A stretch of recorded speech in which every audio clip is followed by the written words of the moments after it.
Hola, soy Sofía. Mis padres usaron el dinero de mi futuro para pagar las deudas de mi hermano y luego se fueron a celebrar a mi propio restaurante sin saber que era mío. Esa noche, el silencio fue mi única respuesta, la más poderosa que jamás les había dado. La ironía era tan amarga que casi podía saborearla, más intensa que cualquiera de los platillos que mi chef prepararía para ellos. Durante años, fui un fantasma en mi propia familia, una nota al pie de página en la gloriosa historia de mi hermano mayor, Mateo. Pero ese día, mientras ellos planeaban brindar por mi anulación financiera, el fantasma que habían ignorado por tanto tiempo se preparaba para sentarse a la cabecera de la mesa, en un lugar que ellos nunca imaginaron. ¿Alguna vez te han hecho sentir que tu sacrificio era el motivo de la felicidad de otro? Antes de contarte cómo sus caras se transformaron cuando se enteraron de la verdad en ese restaurante, déjame un comentario diciéndome desde dónde me estás viendo y suscríbete al canal. Créeme, no querrás perderte lo que pasó cuando el gerente se acercó a su mesa. Todo comenzó con el tono frío y práctico de mi madre, Isabela, al otro lado del teléfono. No hubo un hola, ¿cómo estás? Solo la eficiencia de quien arranca una curita. Sofía, tu padre y yo hemos tomado una decisión, dijo, su voz desprovista de cualquier emoción. Vamos a transferir tu parte del fondo fiduciario a Mateo.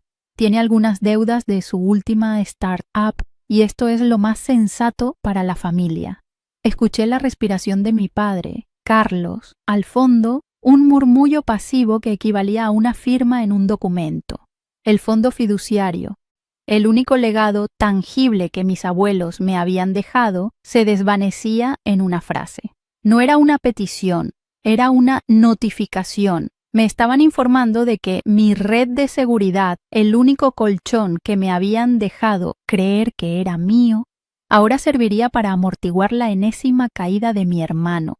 Mi futuro estaba siendo liquidado para financiar su presente irresponsable, y a mí solo me quedaba el eco de sus palabras. La humillación no terminó ahí. Después de un breve silencio, que ella probablemente interpretó como mi aceptación tácita, mi madre añadió con una ligereza que me heló la sangre. Para celebrarlo, vamos a llevar a Mateo a cenar esta noche. Hay un lugar nuevo increíble en Brickell. Se llama Aura. Dicen que es imposible conseguir una mesa. La palabra celebrarlo resonó en mi cabeza. Estaban celebrando haberme despojado de mi herencia. No me invitaron ni siquiera como un gesto vacío. Yo no era parte de esa ecuación. Mi pérdida era, literalmente, el motivo de su festejo. Era la confirmación final de lo que siempre había sabido. Yo era un recurso, no una hija, un medio para un fin, y ese fin siempre era Mateo. Colgué el teléfono sin decir una palabra, sintiendo cómo el peso de 26 años de invisibilidad se asentaba en mis hombros, no como una carga, sino como una armadura que se enfriaba y endurecía a mi alrededor. Me quedé sentada en el pequeño sofá de mi modesto apartamento, mirando la pared. El contraste entre mi realidad y la de ellos nunca había sido tan palpable. Ellos, en su lujosa casa de Coral Gables, planeando una cena en el restaurante más exclusivo de Miami, yo en un espacio que apenas podía pagar, sintiendo cómo el suelo se abría bajo mis pies. Mi mirada se posó en una pequeña fotografía enmarcada en mi estantería. Mi tía abuela, la única persona en mi familia que alguna vez me miró como si yo existiera de verdad. Ella me había dejado una pequeña herencia años atrás, un gesto que en su momento me pareció solo un acto de cariño, pero que con el tiempo se convirtió en mi única semilla de esperanza. Mientras mis padres invertían fortunas en los fracasos de Mateo, yo había guardado cada centavo de ese regalo, protegiéndolo como un secreto sagrado, porque sabía, en el fondo, que sería lo único verdaderamente mío.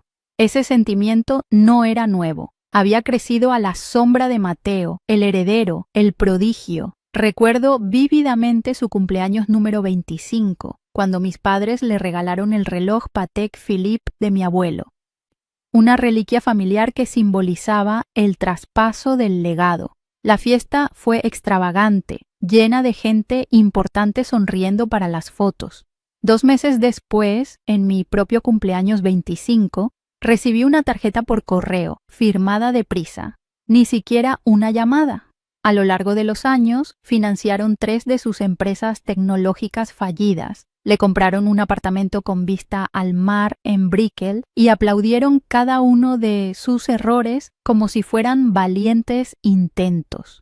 Mis pasiones, mi interés por la gastronomía y la gestión fueron siempre descartados como pequeños pasatiempos. Encuentra un buen marido, Sofía, me decía mi madre. Eso es una inversión más segura. Pero mientras ellos me veían como una causa perdida, yo estaba construyendo mi propio mundo en silencio. La herencia de mi tía abuela no fue a parar a bolsos de diseñador o vacaciones exóticas. La invertí en mí misma. Tomé clases de administración de empresas por la noche, trabajé en cocinas de restaurantes para aprender desde abajo, absorbí cada lección sobre el negocio de la hospitalidad. Ahorré obsesivamente, viviendo con lo mínimo, mientras mi familia asumía que simplemente no tenía ambición. Y con ese dinero y un préstamo que conseguí por mis propios méritos, construí Aura, mi restaurante, el mismo lugar que mi madre acababa de nombrar con tanta reverencia. Era mi obra maestra secreta, mi fortaleza, construida ladrillo a ladrillo con la indiferencia de ellos como mi principal motivación. Nadie en mi familia sabía que la hija invisible era la dueña del lugar más visible de la ciudad. La conmoción inicial de la llamada telefónica se disipó, dejando paso a una calma gélida y una determinación afilada como un cuchillo de chef. Esto no era un impulso de venganza. La venganza era demasiado ruidosa, demasiado emocional. Esto era algo más profundo, una corrección del universo, una revelación silenciosa de la verdad. No iba a gritarles ni a suplicarles. Iba a dejar que la realidad hablara por mí. Cogí mi teléfono, pero no para devolverles la llamada.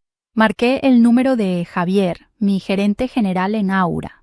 Javier era un hombre de unos 60 años, elegante y leal, que había creído en mi visión desde el principio. Él conocía fragmentos de mi historia, lo suficiente para entender que yo no era como las otras jóvenes adineradas de Miami. Él era mi mentor y mi cómplice en este sueño hecho realidad. Javier, buenas tardes, dije, mi voz sorprendentemente firme. Tengo una petición especial para esta noche. Acabo de recibir una reserva a nombre de Montes. 3 personas. Quiero que te encargues personalmente de ellos. Hubo una pausa en la línea. Javier sabía que yo rara vez intervenía en las operaciones diarias. Por supuesto, Sofía. ¿Alguna preferencia? ¿Alguna alergia que deba conocer? Sonreí para mis adentros. Sí, respondí. Son alérgicos a la insignificancia. Dales la mejor mesa de la casa, la que tiene vistas a toda la bahía. Trátalos como si fueran la realeza. Quiero que su experiencia sea absolutamente inolvidable. El subtexto flotaba entre nosotros. Javier no preguntó más, simplemente dijo, considera que está hecho. Estaba poniendo en marcha los engranajes de una maquinaria que ellos mismos habían ayudado a construir sin saberlo. Colgué y una extraña paz me invadió. El silencio de mi apartamento ya no se sentía como soledad, sino como el preludio de un acto final.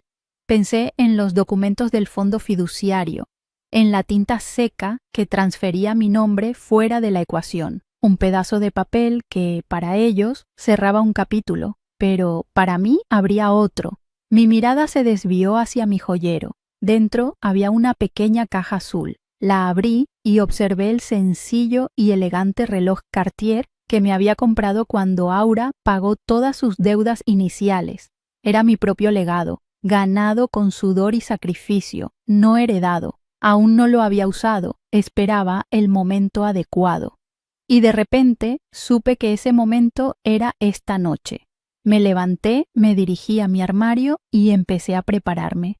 No iba a enfrentarlos, simplemente iba a estar presente en mi propio éxito y dejaría que su arrogancia los guiara directamente hacia la verdad. El metal frío del reloj Cartier se sintió pesado y real contra mi piel. Mientras ajustaba la correa de cuero, no pude evitar pensar en la ceremonia casi sagrada que mis padres montaron cuando le entregaron a Mateo el Patek Philippe de mi abuelo. Fue en su 28º cumpleaños, una fiesta en el jardín con catering y un fotógrafo profesional. Mi padre, Carlos, pronunció un discurso sobre el legado, la responsabilidad y el paso de la antorcha al hombre de la casa. Mateo lo aceptó con una sonrisa ensayada, como si estuviera recibiendo una corona. Yo observé desde un rincón, sintiéndome como una extraña en mi propia casa. Esta noche mi reloj no era un legado que me habían dado, era uno que yo había forjado en el fuego de su indiferencia. Era un símbolo silencioso de que mi tiempo, finalmente, me pertenecía solo a mí. Conduje por la I-95 hacia el centro. Las luces de los rascacielos de Brickell se reflejaban en mi parabrisas como una constelación artificial. Cada luz parpadeante parecía representar una noche de insomnio, un turno doble, un no de un inversor, una pequeña victoria personal.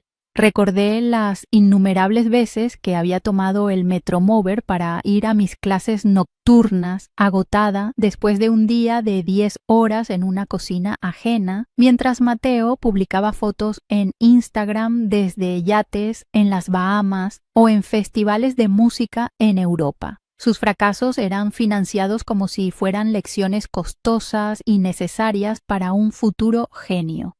Mis éxitos, por otro lado, se lograban en la oscuridad, sin aplausos ni cojines financieros. El dinero de mis abuelos, que ahora pagaría sus deudas, era el último eslabón de una cadena de injusticias que había definido mi vida. Llegué a Aura y, como siempre, estacioné en la parte trasera y entré por la puerta de servicio. El contraste entre el callejón de carga y el elegante comedor era un recordatorio constante de los dos mundos que yo habitaba. Adentro, el aire vibraba con la energía controlada de una cocina en pleno servicio. El sonido metálico de las sartenes, el murmullo de las órdenes, el aroma a trufas y azafrán. Este era mi santuario. Era un ecosistema que yo había diseñado, donde cada persona, desde el lavaplatos hasta el sommelier, era valorada por su contribución. Aquí, a diferencia de mi familia, no había favoritismos, solo mérito. Era un mundo justo. Un universo en miniatura que operaba bajo las reglas que yo había establecido porque conocía de primera mano el dolor de vivir sin ellas. Javier me vio entrar y se acercó con su habitual calma profesional.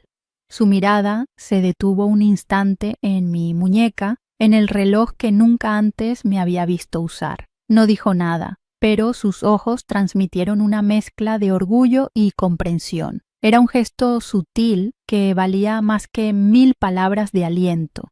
«Están aquí», dijo en voz baja, «mesa 14, junto al ventanal, justo como pediste». Asentí, sintiendo cómo mi corazón latía un poco más rápido.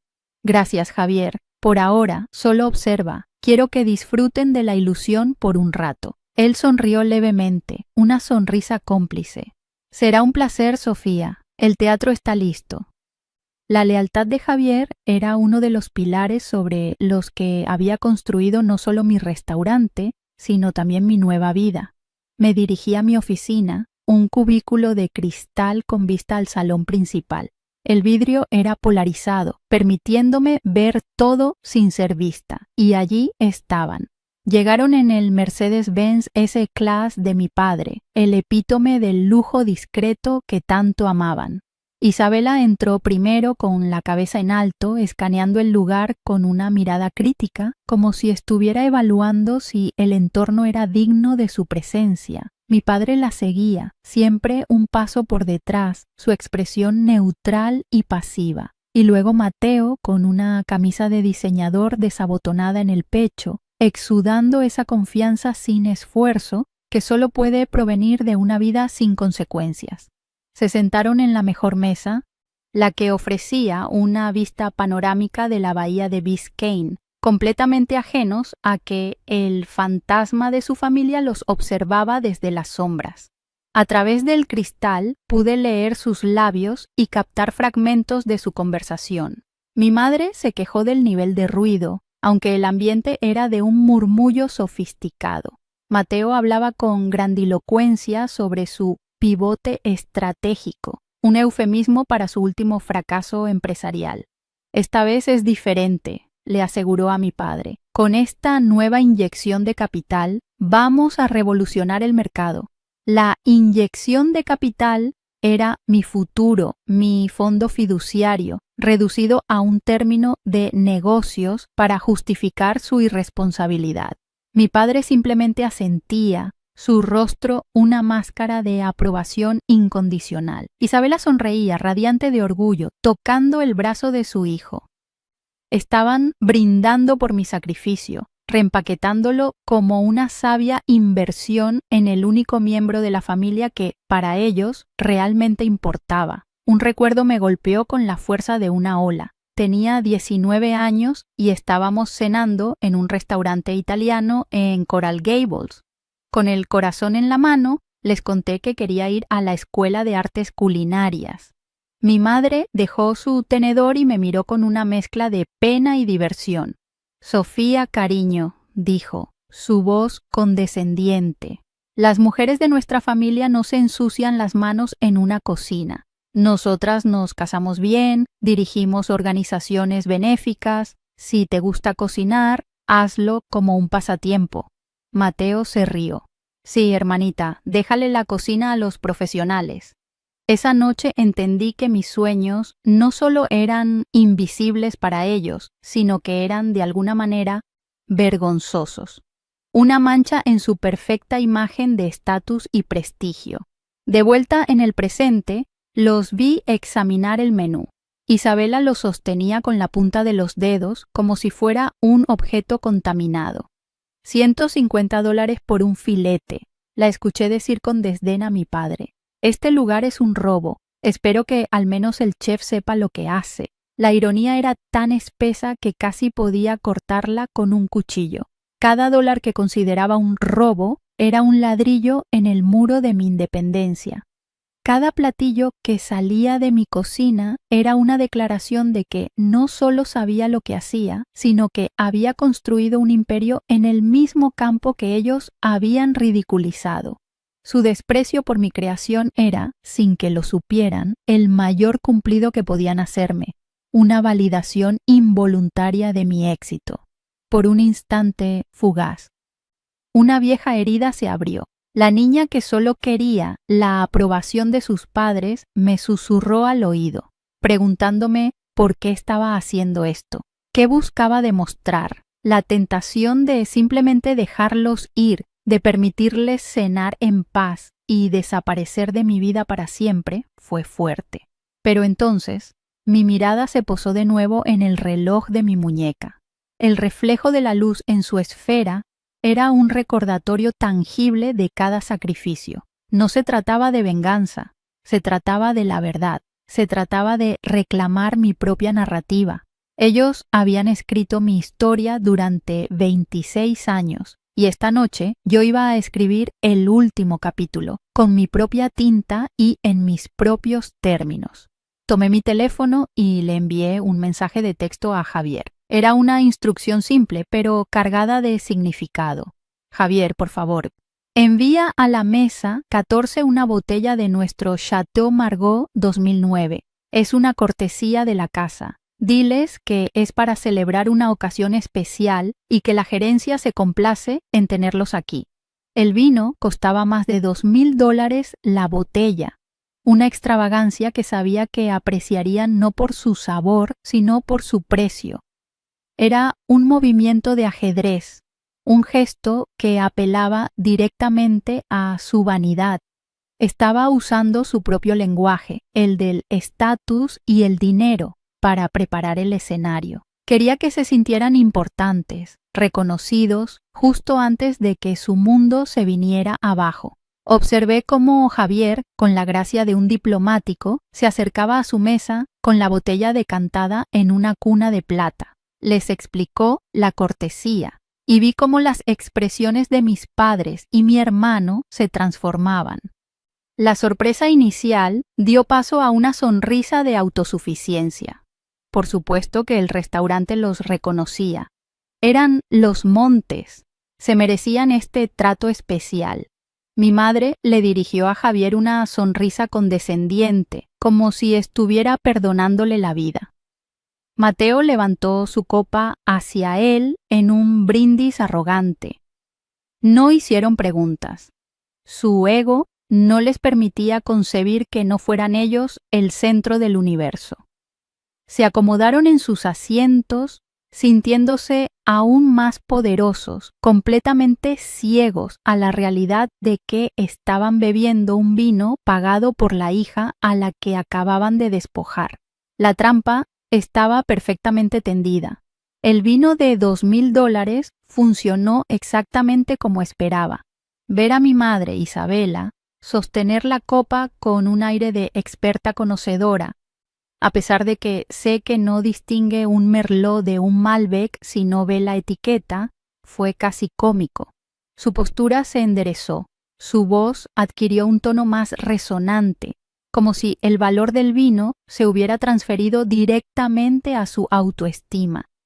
«Esto es lo que pasa cuando se tiene clase, Carlos», le dijo a mi padre, girando el líquido carmesí en su copa. «La gente lo reconoce. Este lugar entiende quiénes somos». Mateo asintió con la boca llena de pan artesanal, sonriendo con esa arrogancia que siempre había confundido con confianza. Estaban tan inmersos en su propia fantasía de importancia que eran incapaces de ver la realidad, incluso cuando estaban sentados justo en medio de ella. La ironía era un platillo que solo yo estaba degustando, y su sabor era complejo, amargo y extrañamente satisfactorio.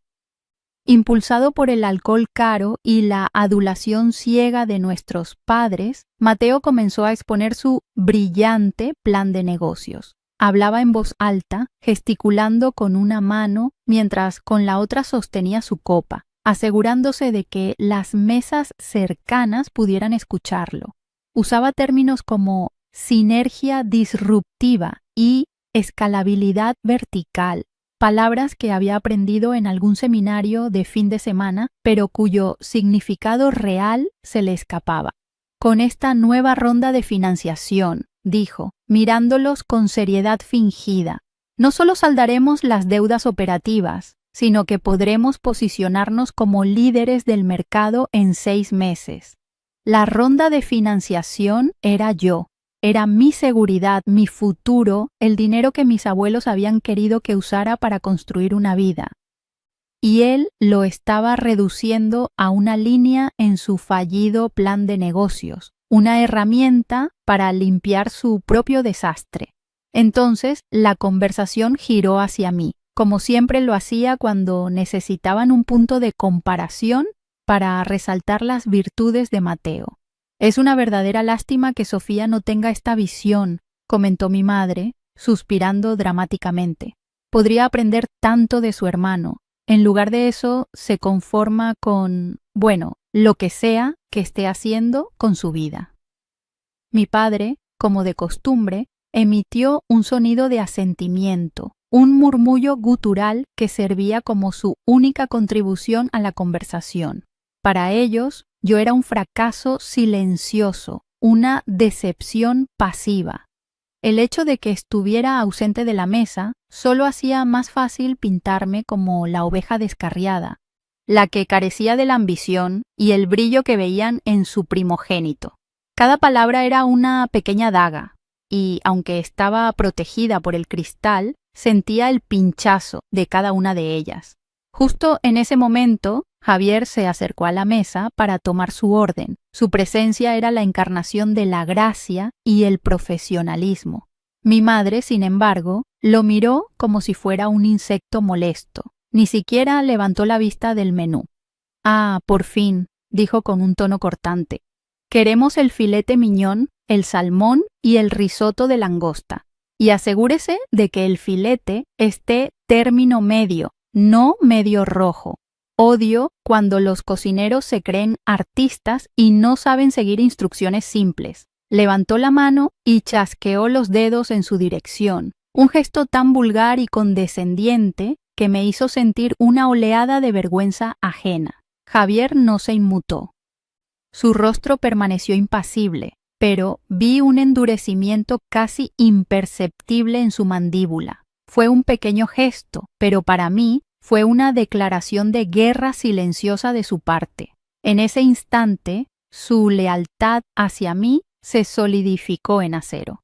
Una vez que Javier se retiró con la elegancia de un diplomático que acaba de sortear un campo minado, mi madre se inclinó hacia mi padre y susurró, aunque lo suficientemente alto para que yo pudiera leer sus labios: «No soporto a estos gerentes que se creen dueños del lugar, demasiado estirado para ser un simple empleado». Mi padre soltó una risita ahogada. Su comentario reveló la raíz de su ceguera, su incapacidad para ver a las personas más allá de las etiquetas que ellos mismos les asignan. Para ellos el mundo estaba rígidamente dividido en jerarquías, y alguien como Javier, sin importar su dignidad o competencia, siempre estaría por debajo de ellos. No podían concebir un mundo donde las apariencias engañaran, donde el poder no siempre se anunciara con fanfarrias. Estaban atrapados en una prisión de prejuicios que ellos mismos habían construido, y esa noche yo tenía la llave. Poco después, sus aperitivos llegaron, presentados con un cuidado meticuloso. Mateo había pedido las vieiras con puré de coliflor y trufa negra, un plato que yo misma había perfeccionado durante meses. Lo observé tomar un bocado, masticar pensativamente y luego encogerse de hombros. «Está bien», dijo, un poco pretencioso para mi gusto. Isabela, por su parte, diseccionó su ensalada de betabel como si fuera una evidencia en la escena de un crimen, finalmente declarando que el queso de cabra estaba ligeramente más salado de lo ideal. Su crítica no era sobre la comida. Era una reafirmación de su supuesto paladar superior, una forma de mantener su estatus incluso frente a algo que no entendían. Estaban consumiendo mi arte, mi pasión, y lo único que podían hacer era encontrarle defectos imaginarios para sentirse superiores. El olor a trufa que imaginaba emanando de su plato me transportó a mi 21º cumpleaños. Había pasado todo el día preparando una cena especial para ellos, un risotto de hongos silvestres que había aprendido a hacer en un curso de cocina.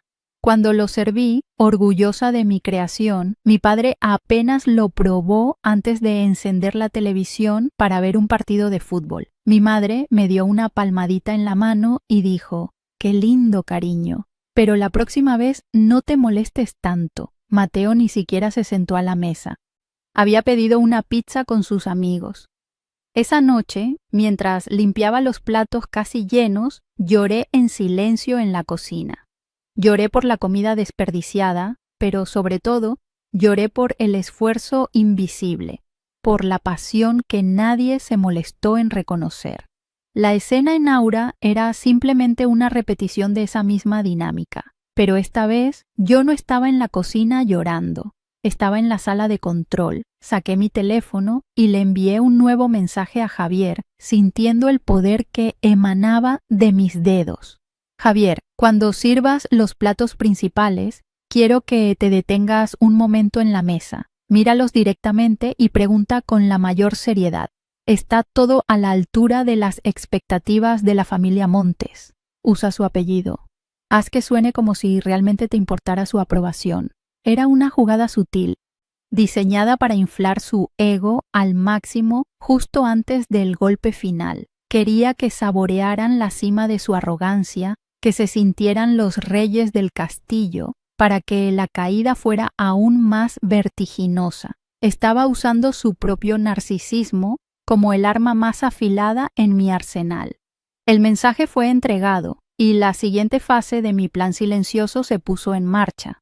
A través del cristal vi a Javier leer mi mensaje en su propio teléfono, mientras supervisaba el pase de la cocina. No hubo un cambio visible en su expresión, pero levantó la vista por un segundo y su mirada se encontró con la mía a través del vidrio polarizado.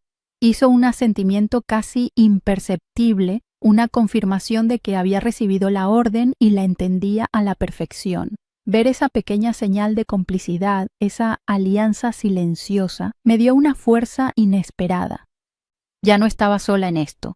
Tenía un aliado, alguien que veía la injusticia y estaba dispuesto a ayudarme a corregirla. El peso que había llevado durante años se sintió un poco más ligero. La tensión en la sala no era solo mía, ahora era compartida, una corriente eléctrica que conectaba mi oficina con el suelo del comedor. Me recosté en mi silla y mi reflejo se superpuso a la imagen de mi familia riendo en la mesa. Por un instante éramos una sola imagen.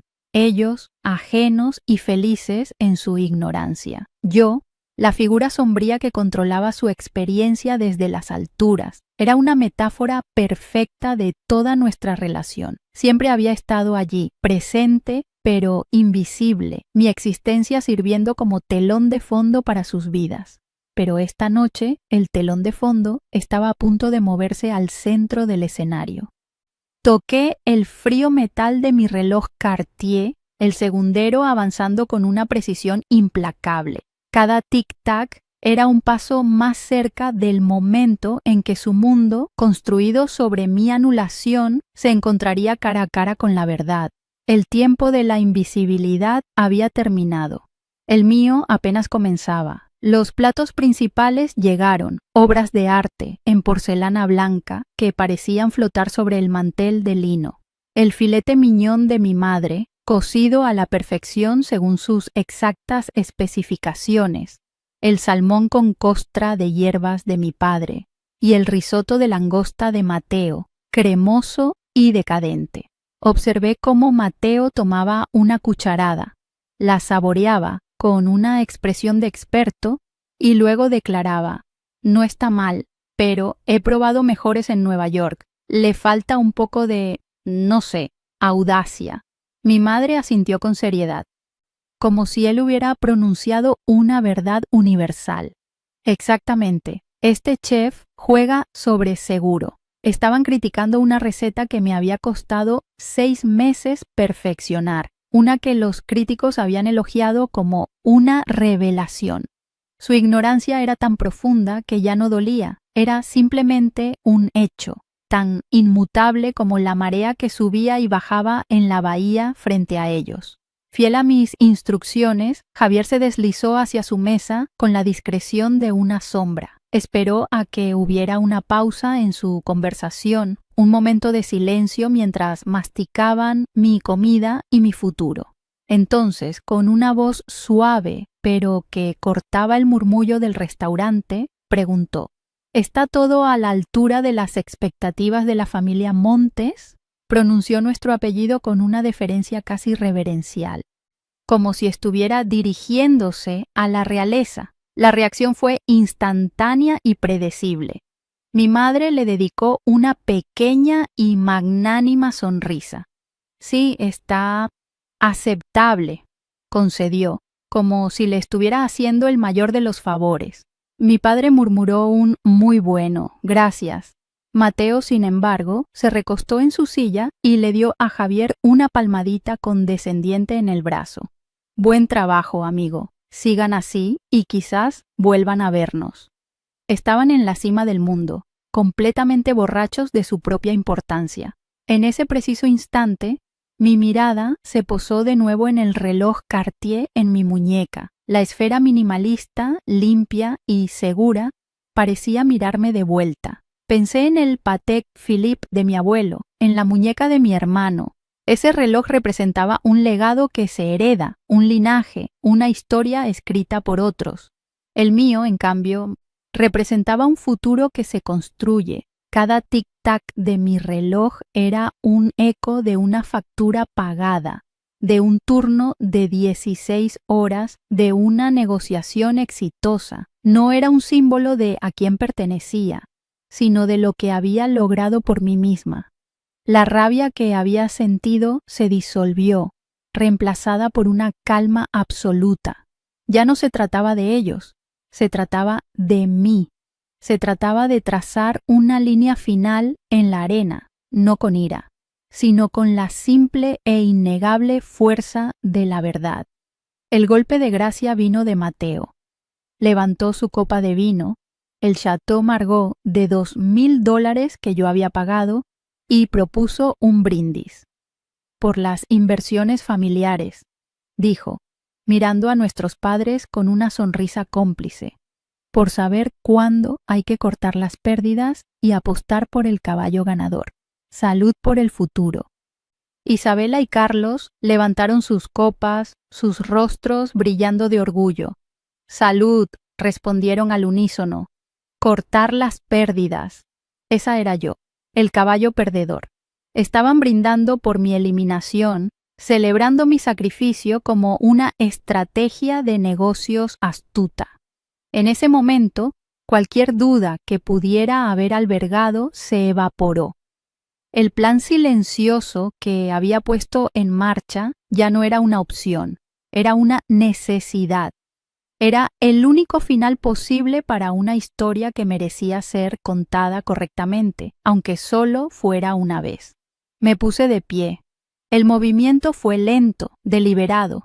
La silla se deslizó hacia atrás sobre el suelo de madera pulida con un sonido casi inaudible.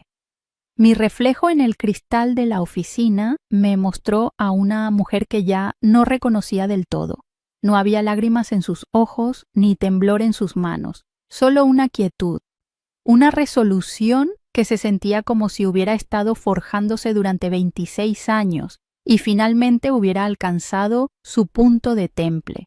Dejé mi teléfono sobre el escritorio y ajusté la manga de mi blusa, asegurándome de que mi reloj Cartier quedara sutilmente a la vista. No iba a esconderme más, no iba a observar desde las sombras, iba a caminar hacia la luz, hacia mi luz, la que yo misma había creado en este lugar. Antes de salir de la oficina, tomé una respiración profunda. El aire olía a éxito. Una mezcla de pan recién horneado, vino caro y la energía palpable de un centenar de extraños disfrutando de una noche perfecta. Era el aroma de mi independencia. Crucé el umbral de mi santuario de cristal y entré en el pasillo de servicio que corría paralelo al comedor principal. El sonido del restaurante se hizo más fuerte, las risas, el tintineo de los cubiertos, la música suave de fondo. Cada paso que daba sobre el mármol se sentía pesado y definitivo. No me dirigía hacia ellos para una confrontación. No iba a gritarles ni a exigirles una disculpa. Simplemente iba a permitir que me vieran. Iba a ocupar el espacio que me había ganado, en el mundo que había construido. Le envié un último mensaje de texto a Javier. 3 palabras. Es la hora. No necesitaba decir más. Él sabía exactamente lo que significaba. Vi en la pantalla de mi teléfono los 3 puntos que indicaban que estaba escribiendo, y luego apareció su respuesta, igualmente concisa, entendido. Era el momento. La maquinaria que habíamos puesto en movimiento juntos estaba a punto de llegar a su inevitable conclusión. Guardé el teléfono en mi bolsillo, sintiendo el frío metal contra mi pierna. Era el último acto de comunicación indirecta. A partir de este momento, mi presencia sería mi único mensaje. Observé desde detrás de una columna de mármol cómo Javier recibía mi mensaje. Se encontraba cerca de la estación del sommelier, supervisando el servicio de otra mesa. Vi cómo su pulgar se deslizaba por la pantalla de su teléfono. No hubo hubo ningún cambio dramático en su comportamiento, pero noté cómo su espalda se enderezaba un poco más, cómo sus hombros se cuadraban. Se ajustó el nudo de la corbata, un gesto pequeño y casi imperceptible para cualquiera que no lo estuviera observando con la intensidad con la que yo lo hacía. Luego se giró lentamente, su mirada barriendo el salón hasta que sus ojos se encontraron con los míos. Hizo un leve, casi invisible asentimiento. La señal había sido enviada y recibida. El escenario estaba listo. Di un paso desde detrás de la columna, saliendo a la vista del comedor principal. No caminé hacia su mesa. En lugar de eso, me dirigí hacia la gran pared de cristal que daba a la bahía, deteniéndome a unos metros de ellos, de espaldas a su mesa, pero en su línea de visión periférica. Fingí mirar el horizonte iluminado, las luces de los yates parpadeando en el agua oscura. Mi corazón latía con fuerza contra mis costillas, un tambor constante que marcaba el ritmo de los últimos segundos de su ignorancia. Podía sentir sus miradas, o al menos la posibilidad de ellas, como un calor en mi nuca. Estaba allí, una figura tranquila en medio de mi propio universo, esperando a ser descubierta. Entonces vi a Javier moverse. Con la calma y la dignidad que lo caracterizaban, comenzó a caminar hacia la mesa 14. Cada paso era medido, deliberado. Mis padres y mi hermano estaban riendo por algún chiste de Mateo, completamente ajenos a la tormenta que estaba a punto de desatarse sobre ellos. Javier llegó a su mesa y se detuvo, esperando pacientemente a que la risa se apagara. El silencio que creó con su sola presencia fue instantáneo. Isabela lo miró con impaciencia, claramente molesta por la interrupción. Sí, ¿qué pasa ahora?, espetó. Y entonces Javier, con su voz tranquila pero resonante, se preparó para hacer la pregunta que lo cambiaría todo. La pregunta para la que yo había estado preparando mi vida entera. Javier no sonrió. Su rostro era una máscara de profesionalismo impenetrable, pero sus ojos, fijos en los de mi madre, tenían el filo del acero. «Disculpen la interrupción», comenzó. Su voz era tranquila, pero portaba un peso que hizo que incluso Mateo dejara de hablar. El aire alrededor de su mesa pareció espesarse, volverse pesado. «¿Pero saben quién es la dueña de este establecimiento?». La pregunta quedó suspendida en el aire, tan simple y a la vez tan cargada de implicaciones. La cara de Isabela se contrajo en una mueca de fastidio. Era evidente que consideraba la pregunta una impertinencia, una distracción inaceptable de su celebración. No entendía por qué este simple gerente insistía en interrumpir una velada tan importante, una que, irónicamente, se estaba llevando a cabo a expensas de mi futuro. Su mundo era tan pequeño que no podía concebir que existiera algo más allá de sus propias percepciones. «¿Y a nosotros qué nos importa?», espetó Mateo, dejando su copa de vino sobre la mesa con un golpe seco. Su arrogancia era su armadura, y en ese momento la estaba usando para desviar una pregunta que, por alguna razón, lo hacía sentir incómodo. Si quiere darnos un descuento por ser clientes tan distinguidos, acéptelo y ya. No necesitamos conocer la historia de vida de su jefe. Se rió de su propio chiste, pero la risa murió en su garganta. Nadie más lo acompañó. Mi padre, Carlos, se encogió en su asiento, su mirada yendo de Javier a su copa, como si deseara que el suelo se lo tragara. Él siempre había sido un experto en el arte de la evasión, de hacerse pequeño para no tener que enfrentar ninguna confrontación. En ese momento, su pasividad era más elocuente que cualquier palabra. Era la admisión tácita de que algo estaba terriblemente mal.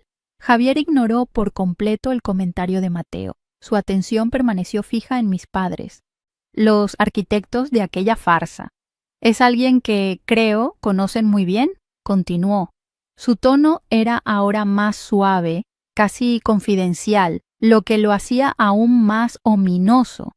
De hecho, ella quería asegurarse personalmente de que su noche fuera perfecta. Insistió en que tuvieran la mejor mesa y el mejor vino. Cada palabra era una pieza de un rompecabezas que ellos no sabían que estaban armando. Vi la confusión en el rostro de mi madre, una batalla entre su desdén y una creciente e innegable curiosidad. ¿Quién podría ser? ¿Alguna amiga de su club de campo? ¿La esposa de algún socio de negocios de mi padre? Su mente recorría su limitado círculo social, buscando una explicación que encajara dentro de su visión del mundo, sin poder encontrarla. Entonces, sin decir una palabra más, Javier hizo el gesto. No fue un señalamiento vulgar con el dedo. Fue algo mucho más sutil y devastador. Giró lentamente su cabeza, apenas unos grados, y levantó la barbilla en mi dirección. Estaba de pie junto al gran ventanal, a unos 10 metros de su mesa. Mi silueta se recortaba contra el brillante tapiz de luces de la ciudad. El gesto fue tan discreto que cualquier otra persona en el restaurante no lo habría notado, pero para ellos fue como un reflector que de repente me iluminaba. Mi madre, Isabela, fue la primera en seguir su mirada. Sus ojos, acostumbrados a escanear salones en busca de rostros importantes, se posaron en mí. Primero no hubo reconocimiento. Solo vio a una mujer observando la ciudad. El momento en que su cerebro procesó la información fue visible, como una onda de choque que recorría su cuerpo. Sus ojos se abrieron de par en par, la incredulidad dando paso a una comprensión horrorizada. El color desapareció de su rostro, dejándola con una palidez cerosa bajo las cálidas luces del restaurante. Su boca se entreabrió, como si quisiera decir mi nombre, pero el sonido se quedó atrapado en su garganta. La copa de Chateau Margaux, que sostenía con tanta arrogancia momentos antes, tembló violentamente en su mano, y un poco de vino rojo se derramó sobre el mantel blanco como una gota de sangre. Era la primera mancha en su noche perfecta, en su vida perfecta. Me quedé inmóvil, dejando que su mirada me absorbiera, dejando que la verdad se asentara en el espacio entre nosotras. Mi padre y mi hermano, alertados por la reacción de mi madre, giraron la cabeza al unísono. La cara de Carlos se descompuso en una máscara de pura estupefacción. Se quitó las gafas, las limpió con una servilleta y se las volvió a poner, como si un simple ajuste de lentes pudiera cambiar la realidad que tenía ante él. Pero la imagen persistía. Mateo, por otro lado, se quedó boquiabierto. Su fachada de confianza se hizo añicos, revelando al niño mimado y confundido que siempre había sido. Su mirada iba de mí a Javier y de vuelta a mí, buscando desesperadamente una explicación lógica, una salida a esa pesadilla imposible. La hija invisible, la que no tenía visión, la que se conformaba con lo que sea que estuviera haciendo con su vida, era la dueña del imperio que ellos estaban admirando y criticando. El silencio que cayó sobre su mesa fue absoluto. Era un vacío tan denso que parecía tener su propia gravedad, atrayendo todas las miradas imaginarias de la sala. Pude ver sus mentes trabajando a toda velocidad, conectando los puntos, la llamada telefónica, la celebración, sus comentarios despectivos sobre el chef y el gerente, el brindis por cortar las pérdidas. Cada recuerdo de las últimas horas se recontextualizaba bajo la luz cruda y humillante de la verdad. Estaban sentados en el monumento de mi éxito, un éxito construido con los pedazos de mí que ellos habían descartado. Su estatus, su imagen, todo aquello por lo que vivían se estaba desmoronando en el lugar más exclusivo de la ciudad, un lugar que ahora se sentía como una trampa diseñada por su propia arrogancia. Di un paso hacia la luz, saliendo de la penumbra del ventanal. El movimiento fue deliberado. Levanté la mano y me ajusté la manga de la blusa, un gesto casual que dejó mi reloj Cartier a la vista. No era para presumir, era para mí. Era un recordatorio silencioso de que mi tiempo, mi legado, me pertenecía. El Patek Philippe en la muñeca de Mateo, que representaba un linaje que me habían negado, de repente parecía un disfraz, un accesorio de una obra de teatro que acababa de terminar abruptamente. Mi reloj, en cambio, era real. Cada componente había sido pagado con mi sudor, mi perseverancia y mi fe inquebrantable en la única persona que nunca me había abandonado, yo misma. La comparación silenciosa era el golpe final, el payoff, a años de sentirme una versión de segunda clase en mi propia familia. El primer sonido que rompió el silencio fue el de un tenedor cayendo. Mateo lo dejó escapar de sus dedos flojos y el metal golpeó el plato de porcelana con un estruendo que pareció resonar en todo el restaurante. El rostro de mi madre se había transformado. La altivez había sido reemplazada por una vergüenza tan profunda que era casi doloroso de ver. Sus ojos se movían frenéticamente por el salón, no para buscar reconocimiento, sino para asegurarse de que nadie estuviera mirando, a pesar de que su peor pesadilla se estaba desarrollando en la intimidad de su propia conciencia. Había sido desenmascarada, no por un enemigo, sino por el resultado de su propia indiferencia. Había entrado en mi mundo como una reina y ahora era simplemente una intrusa. No necesitaba decir una sola palabra. Mi presencia era mi declaración, mi éxito era mi discurso, mi paz era mi victoria. Mantuve su mirada por un segundo más, un segundo que contenía 26 años de silencio. Luego giré mi cabeza hacia Javier y le di un leve asentimiento. Era un gesto de gratitud, de complicidad y también una señal de que el espectáculo había terminado. Con eso les di la espalda. No volví a mi oficina, a la seguridad del vidrio polarizado. En lugar de eso, caminé con la cabeza en alto hacia la cocina, hacia el corazón palpitante de mi creación, hacia el lugar donde transformaba ingredientes crudos en algo extraordinario. Estaba dejando atrás la materia prima de mi dolor para volver a mi arte. Mientras me alejaba, podía sentir sus ojos clavados en mi espalda. No me volví. No necesitaba ver sus rostros para saber lo que había en ellos.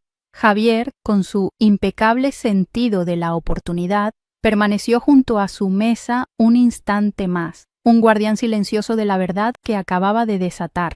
Luego él también se dio la vuelta y se marchó, dejándolos solos con su comida a medio comer, su vino caro y la cuenta aplastante de sus acciones. No sentí euforia ni un placer vengativo, sentí una calma profunda, una liberación. Era el silencio más poderoso que jamás había conocido. No había ganado una batalla contra ellos, simplemente había hecho que la guerra fuera irrelevante. Mi historia ya no era una nota al pie de la suya, era un libro completamente nuevo, y yo era la única autora. El calor de la cocina me envolvió como un abrazo familiar, un caos organizado de sartenes al fuego y órdenes cantadas en una mezcla de español e inglés. Era un mundo ruidoso y vibrante, pero en mi interior reinaba un silencio absoluto. Me apoyé contra el mostrador de acero inoxidable, sintiendo el frío del metal a través de la tela de mi blusa. Unos minutos después, Javier entró por la puerta batiente con el rostro sereno. «Se han ido», dijo en voz baja, sin necesidad de más detalles. Dejaron la tarjeta de crédito de su padre en la mesa. Pagué la cuenta y la dejé en recepción para que la recojan. No pregunté si habían dicho algo. No importaba. El hecho de que pagaran, de que no pudieran soportar la humillación de aceptar nada de mí, era la única respuesta que necesitaba. Era el último acto de un orgullo herido, la confirmación de que el puente entre nuestros mundos se había quemado por completo, y habían sido ellos quienes habían encendido la cerilla. Esa noche, mi teléfono se convirtió en un campo de batalla.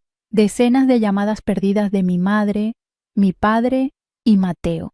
Los mensajes de texto se acumulaban, cada uno una ventana a su estado de pánico. Los de Isabela eran una mezcla de indignación y acusaciones. ¿Cómo te atreviste a humillarnos así? después de todo lo que hemos hecho por ti. Los de Carlos eran más débiles, casi suplicantes. Sofía, por favor, llama. Tu madre está muy disgustada. Tenemos que hablar. Y los de Mateo eran simplemente confusos y llenos de ira. ¿Qué diablos fue eso? ¿Es una especie de broma enferma? Leí los primeros y luego dejé de hacerlo. Cada mensaje era un intento de arrastrarme de vuelta a su narrativa, de hacerme sentir culpable por su vergüenza. Eran las mismas tácticas de siempre, pero por primera vez no tenían ningún poder sobre mí. Su pánico ya no era mi responsabilidad. Con una calma que me sorprendió a mí misma, apagué el teléfono. No lo hice con rabia ni con un gesto dramático. Fue un acto simple y práctico, como apagar una luz al salir de una habitación en la que ya no planeaba volver a entrar. Me senté en mi oficina, con las luces del restaurante apagadas, y observé la ciudad que se extendía bajo mis pies. El silencio en mi teléfono era el eco del silencio que les había dado en la mesa. Era la frontera final, la muralla que había construido, no con ladrillos y cemento, sino con mi propia determinación. Por primera vez en mi vida, no estaba esperando su llamada, no estaba anhelando su aprobación, estaba eligiendo mi paz por encima de su caos. Y en esa elección encontré una libertad que ningún fondo fiduciario podría haberme comprado jamás. 2 semanas después, llegó por correo certificado una carta del bufete de abogados de mi familia. Era un sobre grueso y formal que olía a dinero viejo y decisiones irrevocables. Dentro estaban los documentos finales que confirmaban la transferencia completa de mi fondo fiduciario a una cuenta controlada por Mateo. Lo leí sin emoción, como si estuviera revisando una factura de un proveedor. No hubo dolor, ni rabia, ni una pizca de arrepentimiento. Tomé los papeles, los doblé cuidadosamente y los archivé en una carpeta etiquetada como Asuntos Cerrados. Para mí, ese dinero ya no representaba un futuro perdido, representaba el precio de mi emancipación. Era la liquidación final, el finiquito de una relación emocionalmente en bancarrota. Había pagado mi deuda con el pasado y ahora estaba libre de intereses. Javier y yo desarrollamos una rutina. Todas las mañanas nos sentábamos en una de las mesas de Aura antes de que llegara el personal, tomando un café y planificando el día. Una de esas mañanas me miró por encima de su taza y dijo: «He oído algo a través de un viejo amigo que trabaja en el sector financiero». Hizo una pausa, como si me diera la oportunidad de detenerlo. Asentí para que continuara. «La startup de tu hermano colapsó. Parece que la inyección de capital no fue suficiente para tapar todos los agujeros». No sentí ninguna satisfacción, solo una pesada sensación de inevitabilidad. El dinero no podía comprar el talento ni la ética de trabajo. Mis padres no habían estado invirtiendo en un sueño, habían estado financiando una ilusión. Javier no volvió a mencionar el tema, pero su lealtad silenciosa se convirtió en el pilar de mi nueva familia, la que yo había elegido y construido. El estatus de mi familia en los círculos sociales de Miami, que tanto les importaba, sufrió un golpe del que nunca se recuperaron del todo. La historia de lo que pasó en Aura se filtró, como siempre lo hacen los secretos en esa ciudad. No por mí ni por Javier, sino por la inevitable red de chismes que conecta a la élite. Unos meses después coincidí con ellos en una gala benéfica. No nos hablamos. Los vi desde el otro lado del salón, rodeados de gente, pero extrañamente solos. Isabela ya no era el centro de atención, su sonrisa era forzada, sus ojos se movían con nerviosismo. Carlos parecía haber encogido, perdido en su propio traje. Mateo no estaba allí. Por primera vez no eran los Montes, la poderosa familia. Eran solo los padres de la chica que construyó Aura. Su peor pesadilla no era la pobreza, era la irrelevancia. Y yo, sin quererlo, se la había servido en bandeja de plata. Con el éxito consolidado de Aura, finalmente dejé mi pequeño apartamento. Compré un condominio en Coconut Grove, un lugar lleno de luz, con un balcón que daba a las copas de los árboles y a un trozo de la bahía. No era ostentoso, pero era mío. Cada mueble, cada cuadro en la pared fue elegido por mí, pagado con mi trabajo. El contraste con la casa de mis padres en Coral Gables, decorada por un diseñador para impresionar a los demás, era profundo. Mi hogar era un reflejo de quién era yo, no de quién pretendía ser. Era mi santuario, un espacio donde la única opinión que importaba era la mía. Era la manifestación física de mi independencia, la prueba tangible de que había construido una vida entera a partir de las ruinas de la que me habían asignado. Isabela, Carlos y Mateo nunca más volvieron a pisar mi restaurante. Se convirtieron en fantasmas, ecos de un pasado que se sentía cada vez más lejano. No hubo disculpas, ni confrontaciones, ni un cierre dramático como en las películas. La vida real rara vez funciona así. Nuestra relación no terminó con un grito, sino con el silencio ensordecedor de un teléfono que nunca sonó y una puerta que nunca se abrió. Su estatus final en mi vida fue el de extraños con los que compartía un apellido. El dinero que le dieron a Mateo se perdió, como yo siempre supe que pasaría. Su historia continuó por su propio camino de fracasos predecibles, pero ya no se cruzaba con la mía. A veces por la noche me siento en mi balcón con la brisa cálida del sur de Florida acariciándome la cara. Miro el reloj Cartier en mi muñeca, su movimiento suave y constante. Ya no es solo un símbolo de éxito, es un recordatorio de que el tiempo, al final, pone todo en su lugar. No recuperé el dinero de mis abuelos, pero gané algo infinitamente más valioso, a mí misma. Mi historia no es sobre la venganza que obtuve, sino sobre la paz que construí. Y esa paz, como el menú de mi restaurante, es una creación de la que estoy y siempre estaré inmensamente orgullosa. Mi éxito no fue mi respuesta para ellos, fue mi conversación conmigo misma. Una en la que finalmente aprendí a escuchar mi propia voz. Así que aquí estamos. Si has llegado hasta este punto de mi historia, es porque de alguna manera entiendes lo que es el silencio. No el silencio vacío de una habitación, sino el silencio pesado y lleno de palabras no dichas que puede existir en una familia. Durante años, ese silencio fue mi prisión.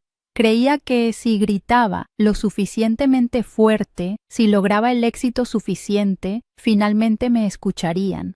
Pero esa noche, en mi restaurante, de pie frente a ellos, entendí la lección más importante de mi vida. El objetivo nunca fue hacer que ellos me escucharan. El objetivo era, finalmente, escucharme a mí misma. Dejar de buscar mi valor en los ojos de quienes se negaban a verme y encontrarlo en el reflejo de la mujer que yo misma había construido. La injusticia que sufrí, la del fondo fiduciario, nunca fue realmente sobre el dinero. El dinero era solo el lenguaje que mi familia entendía, la forma en que medían el valor. Al quitármelo, me estaban diciendo, en su idioma, que yo no valía nada. Y por mucho tiempo una parte de mí les creyó. Pero lo que aprendí es que cuando alguien te pone un precio, tienes dos opciones: aceptarlo o demostrarles que tu valor no está a la venta, porque es algo que se forja, no que se hereda. Mi restaurante, cada plato servido, cada empleado respetado, cada factura pagada, fue mi manera de forjar mi propio valor, lejos de su mercado de valores emocional. La pregunta que Javier les hizo, ¿saben quién es la dueña de este establecimiento?, resonó en ese salón, pero su verdadero eco lo sentí dentro de mí. Por años, yo misma no sabía la respuesta a una pregunta similar. ¿Sabes quién eres tú, Sofía, sin su apellido, sin su aprobación? La revelación de esa noche no fue para ellos, fue para mí. Ver el shock en sus rostros no me dio placer, me dio claridad. Me di cuenta de que su opinión era una jaula de la que yo misma tenía la llave todo el tiempo. Su humillación no fue mi victoria. Mi victoria fue la indiferencia tranquila que sentí al verla, la comprensión de que su drama ya no era el centro de mi universo. El éxito, para mí, no se ve como un auto de lujo o un reloj caro. Aunque ahora pueda permitirme esas cosas, el éxito se siente como la paz que tengo cuando me siento sola en mi balcón. Se siente como la lealtad en los ojos de Javier. Se siente como el orgullo de crear algo de la nada, algo que alimenta a toda la gente, que crea comunidad. Ellos me quitaron un legado de papel, pero en el proceso me obligaron a construir uno de carne y hueso, uno que nadie podrá quitarme jamás. A veces la mayor bendición viene disfrazada del rechazo más doloroso, porque te obliga a buscar la aceptación en el único lugar donde realmente importa, dentro de ti. Si te llevas algo de mi historia, que sea esto, deja de audicionar para un papel en la vida de personas que ya te han asignado el de extra. No puedes convencer a nadie de tu valor si no estás convencida tú primero. Tu energía es finita. No la malgastes tratando de abrir puertas que están cerradas con llave desde adentro.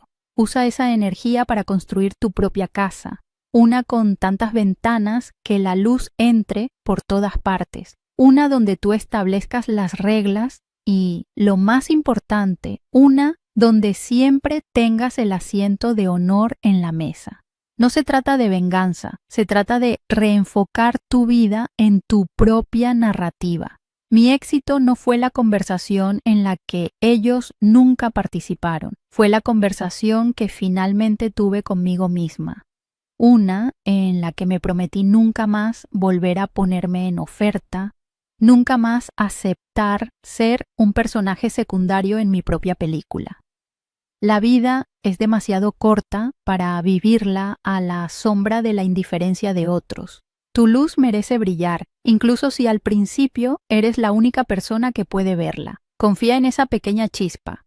Aliméntala en secreto, protégela con ferocidad y un día te darás cuenta de que has construido un sol.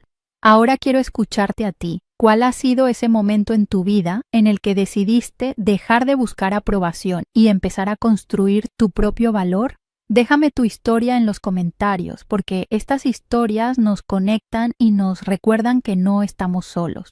Y si mi viaje te ha inspirado de alguna manera, suscríbete al canal y activa las notificaciones.